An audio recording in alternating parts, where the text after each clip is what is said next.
नमस्कार, मैं हूं कुमैल रिजवी। पैगंबर मोहम्मद के खिलाफ बीजेपी नेताओं की कथित टिप्पणी का मामला शांत होने का नाम नहीं ले रहा है।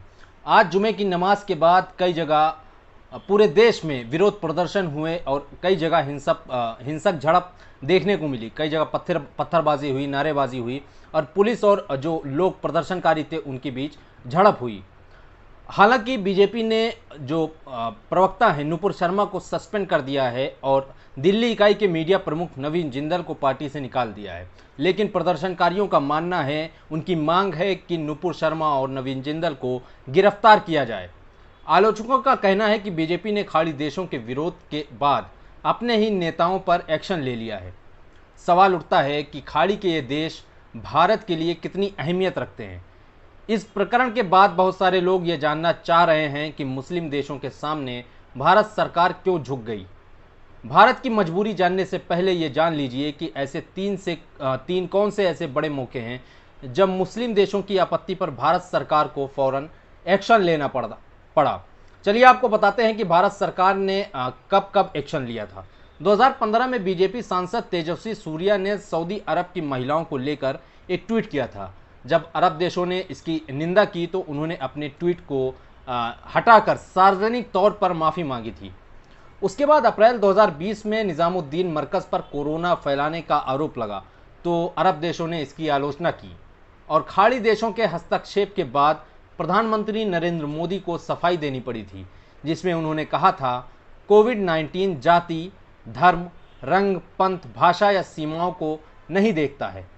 इसके बाद हाल ही में बीजेपी के प्रवक्ता ने एक टीवी डिबेट में पैगंबर मोहम्मद को लेकर एक टिप्पणी की थी, जिसके बाद कानपुर में हिंसा भड़की और आज जुमे की नमाज के बाद जैसा कि मैंने आपको बताया कि कई जगह प्रदर्शन हुए।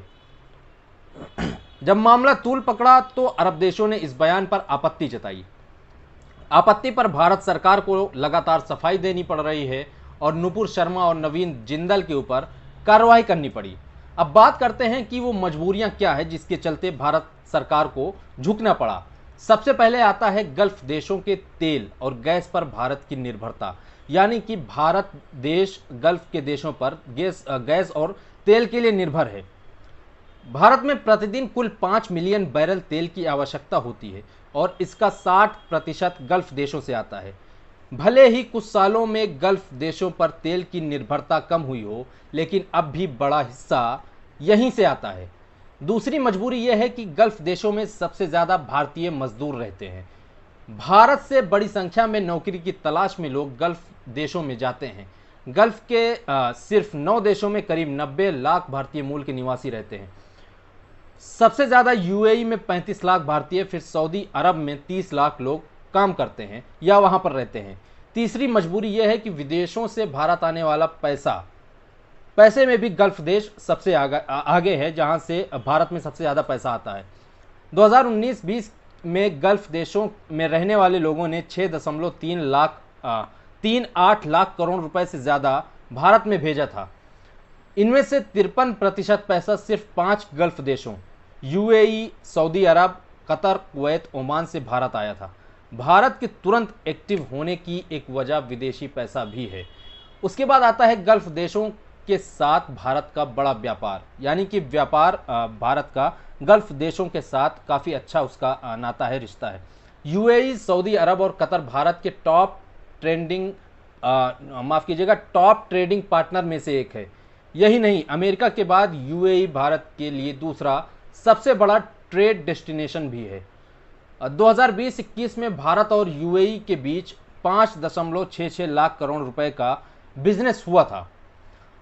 और सबसे आखिर में एक बात यह है कि भारत और सऊदी अरब के बीच 1947 में राजनयिक संबंध स्थापित हुए थे। सऊदी अरब में संस्थापक पैगंबर मोहम्मद का जन्म हुआ था। मक्का मदीना मुसलमानों के लिए बड़ा पवित्र तीर्थ स्थल माना जाता है।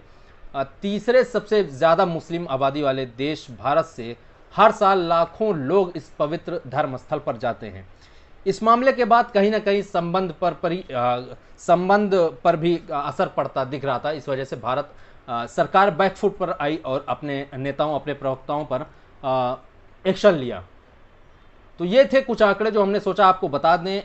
अगर आपको ये वीडियो हमारी पसंद आई तो लाइक करें, शेयर करें और चैनल को हमारे ज़्यादा से ज़्यादा सब्सक्राइब करें।